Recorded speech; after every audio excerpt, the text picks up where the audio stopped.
चलिए आप सबको इंसेंटिव में स्वागत करता हूं और अपने टॉपिक को बढ़ाते हुए आगे ले चलते हैं।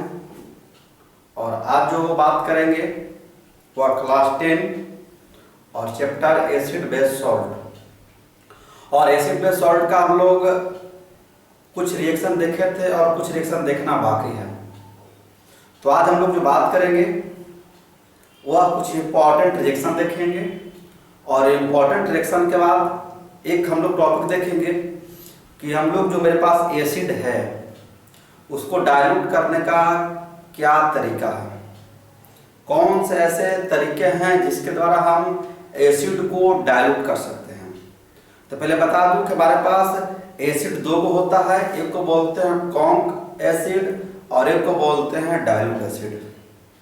ऐसे सॉल्यूशन को हम डिवाइड करते हैं डाइल्यूट सॉल्यूशन और कॉन्क सॉल्यूशन। तो डाइल्यूट सॉल्यूशन कहने का मतलब होता है जो सॉल्वेंट की जो मात्रा होती है वह कम होती है और जो कॉन्क होता है उसमें सॉल्वेंट की मात्रा ज्यादा होती है। मान लो भाई कि हम शरबत बनाने चलते हैं, शरबत बनाते हैं तो कोई शरबत में होता क्या है कि चीनी की मात्रा ज्यादा होती है तो वह मीठा ज्यादा लगता है। जब मीठा ज्यादा लगता है तो उसे हम लोग बोलते हैं कॉन्क सॉल्यूशन। और जो मेरे पास चाशनी जो है मेरे पास कॉन्क सॉल्यूशन है, किसका? तो शुगर और वाटर का। डाइल्यूट क्या होता है? उसमें जो मेरे पास चीनी की मात्रा कम होती है और चीनी की मात्रा कम होने से उसकी जो मिठास होती है वह कम होती है। यानी कहने का मतलब कि हमारे पास जब सॉल्यूट की मात्रा ज्यादा हो उसे बोलते हैं कॉन्क और जिसमें सॉल्यूट की मात्रा कम हो उसे बोलते हैं डाइल्यूट। तो इसको हम लोग देखेंगे। तो आज का जो मेरे पास टॉपिक है वह है important reaction of acid and base. चलिए टॉपिक शुरू किया जाए। तो बनाइए हेडिंग और क्या हमारे पास है भाई? Important reaction. Important reaction of acid and base. चलिए आज हम लोग एसिड और बेस का बहुत सारे ऐसे इंपॉर्टेंट रिएक्शन है जिसको हम लोग करेंगे। तो पहले हम लोग स्टार्ट करते हैं reaction of acid and base. यानी कि आज हम लोग सबसे फर्स्ट में देखते हैं reaction of acid and base. मेरे पास रिएक्शन है वह एसिड और बेस का। तो आप जानोगे बाबू कि जब एसिड और बेस आपस में रिएक्शन करेगा तो मेरे पास सॉल्ट और वाटर बनेगा, है ना। यानी कि जब एसिड प्लस बेस दोनों रिएक्शन करेंगे तो मेरे पास क्या बनेगा? सॉल्ट बनेगा और वाटर बनेगा, है ना। इस चीज को आपको हमेशा याद रखना है। क्लियर? यानी कि एसिड और बेस जब आपस में रिएक्शन करेंगे तो सॉल्ट और वाटर बनेगा। चलिए एग्जाम्पल को देखा जाए। एक हमारे पास एसिड है HCl और बेस हमारे पास है NaOH। एक और ले लेते हैं। चलिए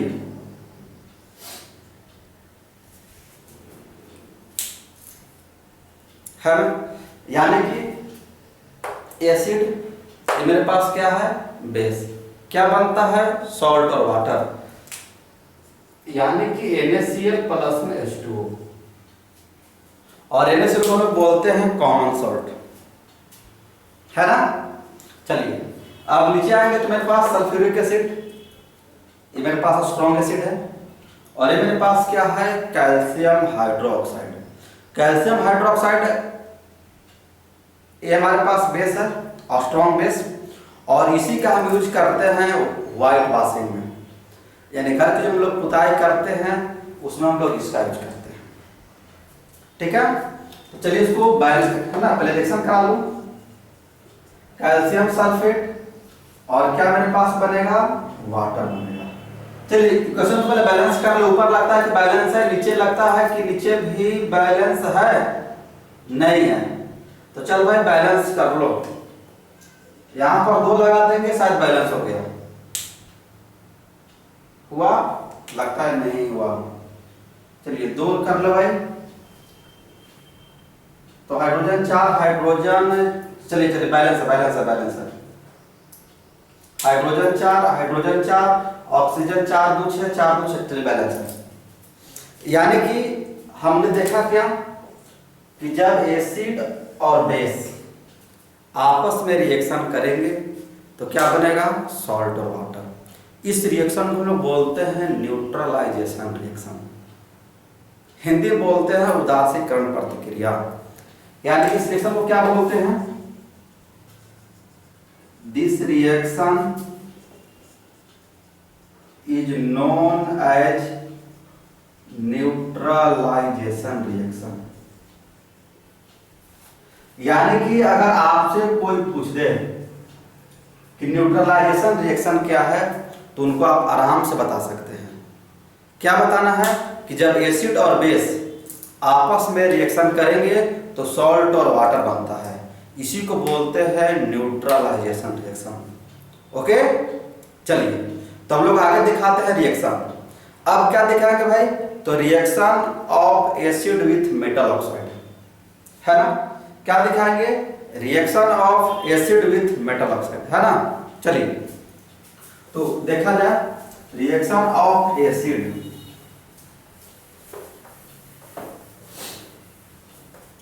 चलिए reaction of acid with metal oxide. यानी कहने का मतलब कि मेरे पास मेटल ऑक्साइड है, उसकी जो हम लोग रिएक्शन करवाएंगे वह एसिड से करवाएंगे। मेटल ऑक्साइड होता क्या है, तो आपको पता है मेटल बहुत सारा हमारे पास है, जब हम दिखाए थे मेटल का रिएक्टिविटी स्विच। तो जब मेटल ऑक्सीजन से कर ले रिएक्शन, यानी जिस मेटल के पास ऑक्सीजन हो उसे बोलते हैं मेटल ऑक्साइड, है ना। तो चलिए हम लोग मेटल ऑक्साइड लेते हैं, ले लो भाई, ZnO ले लो और CuO ले लो। इसको कर लीजिए HCl से और इसको कर लीजिए H2SO4 से, है ना। तो पहले आपको डाटा दिखा दूं कि जब मेरे पास एसिड है और ये मेरे पास मेटल ऑक्साइड है, तो जब एसिड और मेटल ऑक्साइड जब रिएक्शन करेगा तो मेरे पास बनाएगा सॉल्ट और क्या बनाएगा, वाटर। यानी एक बच्चा के दिमाग में चल रहा है कि सर हमको याद करना पड़ेगा कि जब एसिड और बेस से रिएक्शन करेंगे तो सॉल्ट वाटर बनाएगा, और मेटल ऑक्साइड और एसिड रिएक्शन करेंगे तो मेरे पास सॉल्ट और वाटर ही बनाएगा। हम लिखिए यस, यानी कि मेटल ऑक्साइड एसिड से रिएक्शन करे फिर भी हमारे पास बनाएगा सॉल्ट और वाटर, और एसिड और बेस रिएक्शन करेगा तो सॉल्ट और वाटर ही बनाएगा।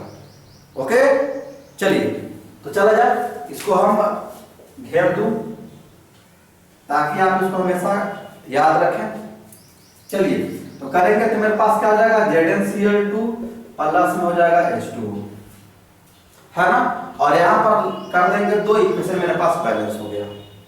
चलिए अगला हमारे पास क्या हो जाएगा, CuSO4 प्लस में क्या हो जाएगा, H2O। ये दोनों मेरे पास सॉल्ट है, मेरे पास वाटर है ना। यानी कि मेटल ऑक्साइड जब एसिड से करेगा रिएक्शन तो सॉल्ट और वाटर बनाएगा, ठीक है। अब हम लोग आगे रिएक्शन दिखाते हैं और दिखाते हैं क्या भाई, तो हम लोग तो पढ़ कर क्या है कि जब एसिड करेगा रिएक्शन वाटर से तो वह आयोनाइज हो जाएगा और H प्लस का फॉर्मेशन करेगा। चलिए उसको भी कर दो, तो उसको हम ऐसे ही दिखा देते हैं, देख लीजिएगा कि जब एसिड को वाटर से कराएंगे, यानी कि मेरे पास H2SO4 है और ये हमारे पास HCl है, इन दोनों को अगर हम कराएंगे H2O से तो हमारे पास क्या बनेगा, H प्लस SO4 माइनस 2, यहाँ पर 2 कर लेंगे बैलेंस हो जाएगा, ठीक है। यहां करेंगे तो H प्लस और Cl माइनस, है ना। इस तरह से हमारे पास बनेंगे। तो मेरे पास रिएक्शन जब एसिड वाटर से करेगा तो आयोनाइज होगा। ठीक इसी प्रकार ऐसे बेस हमारे पास KOH है, पोटेशियम हाइड्रोक्साइड, और ये जो हमारे पास है CaOH का होल ट्वाइस। चलिए इसको भी हम वाटर में रखूं तो मेरे पास क्या बन जाएगा, K प्लस OH माइनस, ये क्या बन जाएगा मेरे पास Ca+2 और ये मेरे पास बन जाएगा OH माइनस, यानी यहाँ पर 2 लगा देंगे बैलेंस हो जाएगा। यानी आपको याद रखना है कि जब एसिड और बेस दोनों अगर वाटर से रिएक्शन करता है तो क्या हो जाता है, आयोनाइड हो जाता है। और आयोनाइड हो जाने का मतलब क्या होता है कि वह आयन में टूट जाएगा, और इसी को बोलते हैं आयोनाइजेशन। ठीक है, और इसी आयोनाइजेशन से हम लोग करते क्या हैं, तो NaCl को ब्रेक करते हैं Na+ और Cl- में। तो हमें इस टाइप का रिएक्शन यहाँ वहां मिलेंगे, जो कि आपको एक ही बार में उसको याद कर लेना है। ठीक है, चलिए तो हम लोग कुछ और इंपॉर्टेंट रिएक्शन बात करते हैं, मेटल कार्बोनेट और मेटल बाइकार्बोनेट। तो आप समझेंगे कि मेटल कार्बोनेट क्या होता है और बाइकार्बोनेट क्या होता है। तो पहले हम टॉपिक बना दूं कि reaction of acid with metal carbonate and bicarbonate. चलिए, तो मेरे पास क्या होगा, reaction of acid with metal carbonate and bicarbonate. चलिए, तो पहले कार्बोनेट दिखा दूं, फिर बाइकार्बोनेट दिखाएंगे और फिर आगे चलेंगे। ठीक है, चलिए इसको साफ कर दूं। और आपको कुछ रिएक्शन ऐसे हैं जिसको हमेशा याद रखना है, और अभी तक जितना भी रिएक्शन दिखाए हैं इसमें होता क्या है कि अगर मात्र हम लोग 10 से 12 रिएक्शन याद कर लूं तो वही रिएक्शन बार बार यहाँ वहां आते हैं। यानी अगर एक बार हम रिएक्शन याद कर लूं तो हमें बार बार याद करने की जरूरत नहीं पड़ती है, और वो हमारे पास अंडरस्टैंडिंग में बड़ा अच्छे तरीके से आता है, जिससे हमें पढ़ने में किसी तरह कोई परेशानी नहीं होती है। इसलिए आप जो रिएक्शन बार बार रिपीट कर रहा है उसी को आपको याद करना है ना। तो मेटल ऑक्साइड हम लोग देखे थे कि जिससे मेरे पास क्या हो, ऑक्साइड हो। अब दिखाते हैं कार्बोनेट और बाइकार्बोनेट। देखिए, कार्बोनेट तो कार्बोनेट है ही, बट मेरे पास बाइकार्बोनेट कहने का मतलब होता है कि मेरे पास कार्बोनेट के साथ मेरे पास हाइड्रोजन लगा हुआ है। यानी अगर कार्बोनेट बोलेगा तो आपको समझना है। चल भाई देख इधर, कार्बोनेट कहने का मतलब होता है CO2, सॉरी CO3, है ना। कार्बोनेट क्या होता है, CO3। और बाइकार्बोनेट क्या है, बाइकार्बोनेट। और बाइकार्बोनेट का एक और नाम है, वह नाम क्या हमारे पास, हाइड्रोजन कार्बोनेट। यानी एक बच्चा कह रहा है कि सर कार्बोनेट और बाइकार्बोनेट दोनों सेम है, हम लिखिए यस। यानी कार्बोनेट बोले तो वही होगा और बाइकार्बोनेट बोलेगा तो वही होगा, है ना। सॉरी, कार्बोनेट अलग है, हाइड्रोजन कार्बोनेट और बाइकार्बोनेट सेम है। यानी कि हाइड्रोजन कार्बोनेट बोलेगा तो वह बाइकार्बोनेट ही है, यानी इसमें मेरे पास हाइड्रोजन लगा रहता है। यानी क्या होता है, HCO3। कार्बोनेट होता है CO3 और बाइकार्बोनेट होता है HCO3। क्लियर। चलिए, तो देखिए हम लोग करते हैं। तो कार्बोनेट कुछ दिखाते हैं आपको। मेरे पास कार्बोनेट है CaCO3, है ना। और एक दिखाते हैं बाइकार्बोनेट NaHCO3। एक और कार्बोनेट दिखा देता हूं Na2CO3, है ना। ये मेरे पास क्या है, कैल्शियम कार्बोनेट, इसी को बोलते हैं लाइमस्टोन। ये हमारे पास क्या हुआ, sodium hydroxide, sorry sodium bicarbonate, है ना। इसी को बोलते हैं बेकिंग सोडा। और ये मेरे पास है वाशिंग सोडा। तो हमारे पास क्या है, बेकिंग सोडा। और ये हमारे पास क्या है, वाशिंग सोडा। सोडा हमारे पास दो को होता है, एक वाशिंग सोडा और एक बेकिंग सोडा। तो वाशिंग सोडा का हम यूज करते हैं कपड़ा को धोने के लिए करते हैं, बट जो मेरे पास बेकिंग सोडा होता है तो बेकिंग सोडा का हम लोग यूज करते हैं खाने में। जैसे पुआ बनाना हो, जलेबी बनाना हो, पूड़ी बनाना हो, मिठाई बनाना हो, ये सब जो मेरे पास खाने का जो आइटम है उसमें हम लोग बेकिंग सोडा का यूज करते हैं। ठीक है, चलिए, तो मेरे पास कार्बोनेट है, मेरे पास बाइकार्बोनेट है, मेरे पास कार्बोनेट है। इसको करना क्या है भाई, तो हमको रिएक्शन करवाना है, तो करवाइए रिएक्शन। एसिड से करवाएंगे ना, चलिए तो इसको करा लीजिए H2SO4 से, इसको कर लीजिए आप HCl से कर ले भाई, और इसको भी कर लो HCl से। चल भाई H2SO4 से कर ले, किसी से भी करेंगे होगा। तो पहले आपको बता दूं कि जब कार्बोनेट हो या बाइकार्बोनेट हो, जब भी करेगा रिएक्शन एसिड से तो सॉल्ट, वाटर और कार्बन डाइऑक्साइड गैस का फॉर्मेशन करेगा। क्या करेगा, सॉल्ट, वाटर और hydrogen gas. Clear, salt, water और हाइड्रोजन गैस। यानी कि जब मेटल कार्बोनेट और ऊपर का मिटा लो भाई, आपको देखने में शायद परेशानी ना हो। चलिए, मेटल कार्बोनेट और बाइकार्बोनेट जब रहेगा, मेटल कार्बोनेट या फिर बाइकार्बोनेट रहेगा तो क्या बनाएगा हमारे पास, सॉल्ट बनाएगा, वाटर बनाएगा और कार्बन डाइऑक्साइड बनाएगा, है ना।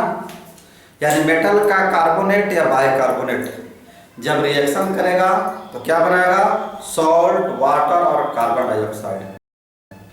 चलिए इसको एक घेर देते हैं, और घेरने का मतलब क्या होता है कि इसको हमेशा आपको याद रखना है। कार्बोनेट हो या बाइकार्बोनेट, किसी भी जब हाइड्रोजन एसिड से करेगा रिएक्शन तो मेरे पास बनेगा सॉल्ट, वाटर और कार्बन डाइऑक्साइड गैस। चलिए तो आइए यहाँ पर करते हैं रिएक्शन। तो मेरे पास क्या आ जाएगा, CaSO4 प्लस में H2O प्लस में CO2, है ना। आप देख रहे हैं कि मेरे पास एक सॉल्ट है, ये मेरे पास वाटर है और ये मेरे पास कार्बन डाइऑक्साइड गैस है।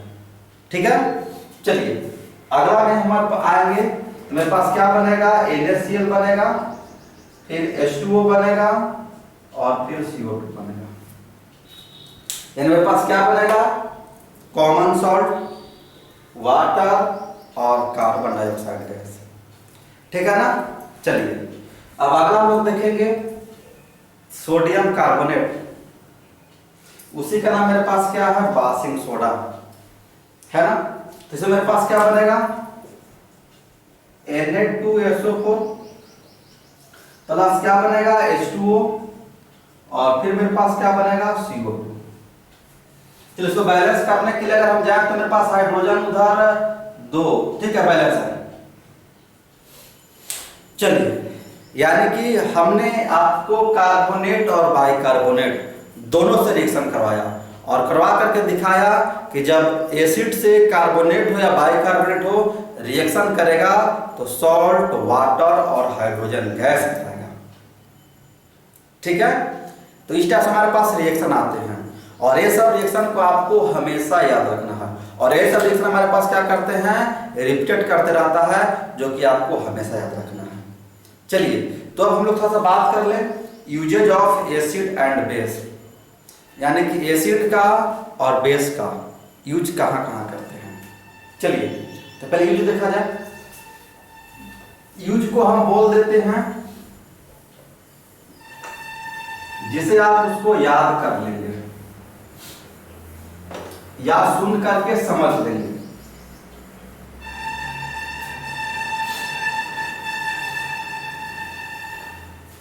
चलिए एसिड का जो मेरे पास नेचर होता है वह क्रोसिव नेचर का होता है। एसिड क्या होता है हमारे पास, क्रोसिव नेचर का।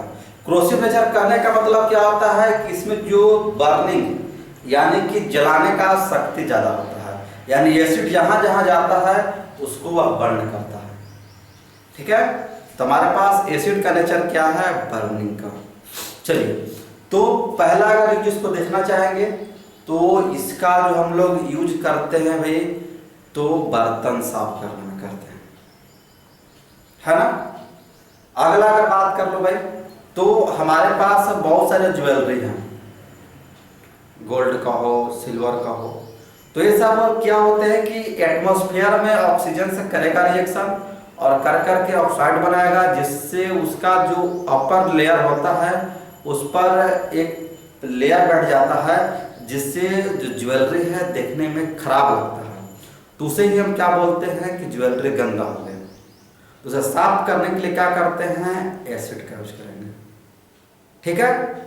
चलिए, और आप देखे होंगे भाई, है ना, कि बहुत सारे हमारे पास एसिड है।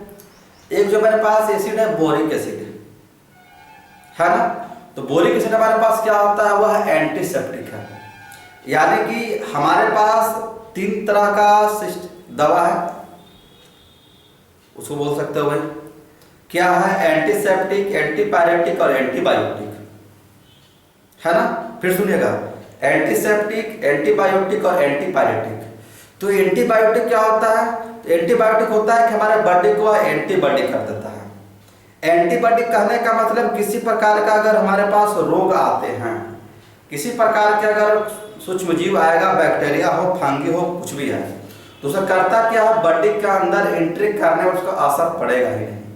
यानी उसके पहले ही मेरे पास क्या हो जाता है, बॉडी जो है से एंटीबायोटिक हो गया। एंटीबायोटिक कहने का मतलब है कि पहले से हम उस रोग से लड़ने के लिए एकदम तैयार हैं। जैसे मान लेते हैं कि पोलियो का, आप देखते हैं पोलियो जो हमारे पास आसपास में चलते रहते हैं, तो जो मेरे पास पोलियो है, तो पोलियो जिसको हुआ है उसको भी दिया जाता है और जिसको नहीं हुआ है उसको भी दिया जाता है। इसका मतलब क्या है कि अगर उस दवा को उसको पिला दिया जाए तो भविष्य में उसको पोलियो कभी नहीं होगा, क्योंकि पोलियो रोगाणु के प्रति जो मेरा बॉडी है वह एंटी हो गया है, जिसको बोलते हैं कि प्रोटेक्टिव है, ठीक है। एक है एंटीपायरेटिक। एंटीपायरेटिक कहने का मतलब होता है कि उसको हम लोग खाने से क्या होता है, हमारे बॉडी का जो मेरे पास टेम्परेचर है वह डाउन होता है। यानी कि बुखार वगैरह के लिए इसको हम लोग यूज करते हैं, टेम्परेचर डाउन करने के लिए, एंटीपायरेटिक। और एक हमारे पास है एंटीसेप्टिक। एंटीसेप्टिक मतलब हम लोग उसको सेफ होते हैं, यानी कि हमें कुछ हुआ नहीं है फिर भी हो ना जाए, इसके लिए करते क्या है, उसको हम लोग यूज करते हैं। जैसे हमारे पास है बोरोप्लस, तो बोरोप्लस हम लोग कुछ हुआ नहीं है फिर भी उसको हम लोग लगा करके चलते हैं, ताकि जो मेरे पास बाहर का जो कण है वह हमें डिफेक्टेड ना कर पाए, ठीक है। तो जो मेरे पास एंटीसेप्टिक हमारे पास है बोरिक एसिड। तो बोरिक एसिड जो हमारे पास है उसका जो हम लोग यूज करते हैं एंटीसेप्टिक, ठीक है। अगला मेरे पास एक है, आप नाम सुने होंगे सुहागा, और जो सुहागा का मेरे पास फार्मूला होता है वह Na2B4O7, N2 में 10H2 बोल सकते हो,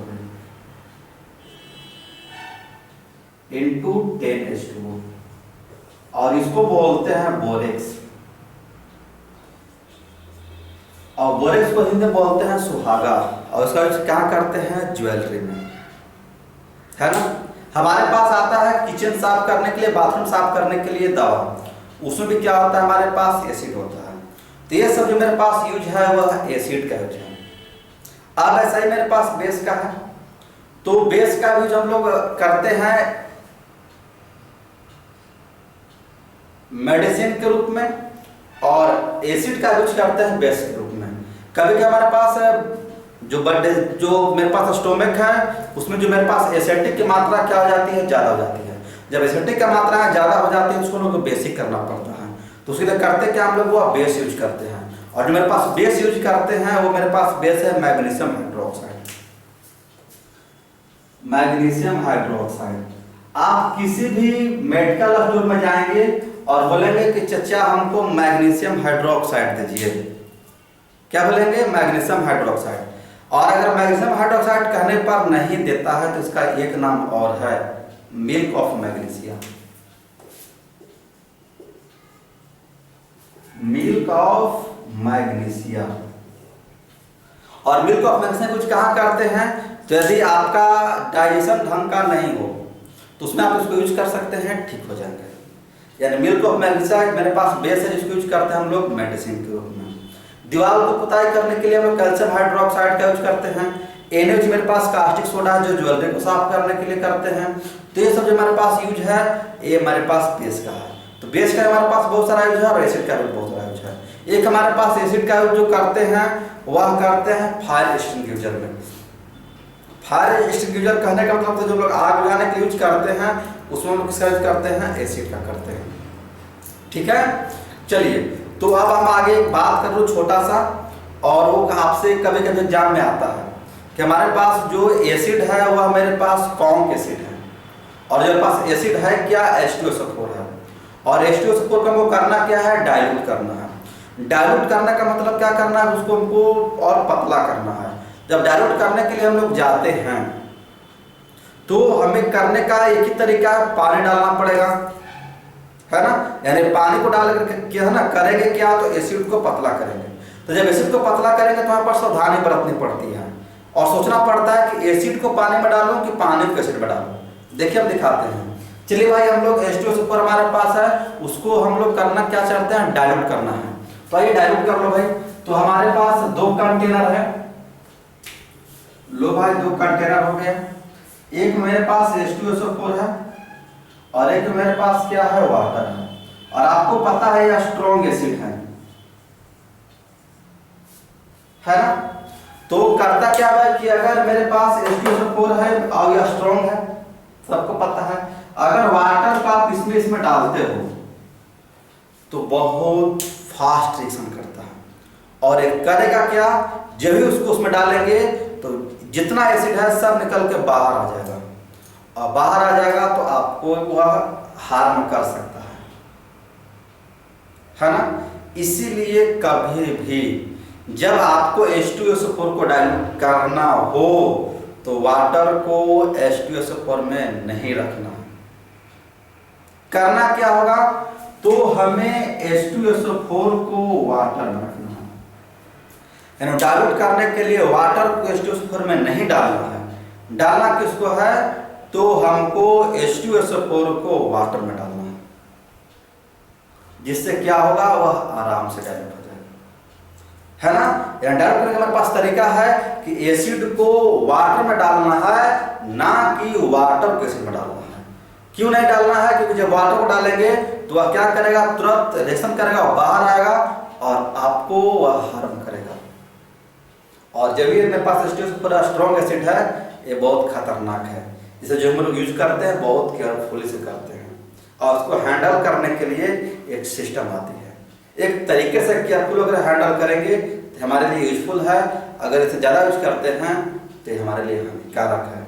और इसी का हम यूज करते हैं बैटरी में। जब घर में इन्वर्टर बैटरी लगा हुआ है उसमें किसका यूज करते हैं, H2SO4 का यूज करते हैं। ठीक है, तो आज हम लोग ये सारी बात को देखें। अब जो हम लोग अगले क्लास में देखेंगे वह pH को देखेंगे। यानी जो पास अगला टॉपिक होगा वह pH स्केल होगा, और pH स्केल के बाद हम लोग कुछ और स्पष्टता से बारे बात कर लेंगे, फिर उसके बाद क्लियर करेंगे चैप्टर को। ठीक है, तो तब तक के लिए आप हमारे YouTube चैनल साइंटिफिक पटना से जुड़े रहें और लाइक, सब्सक्राइब और कमेंट्स करते रहें। ठीक है, चलिए तो फिर मिलते हैं हम लोग अगले वीडियो में। तब तक के लिए थैंक्स।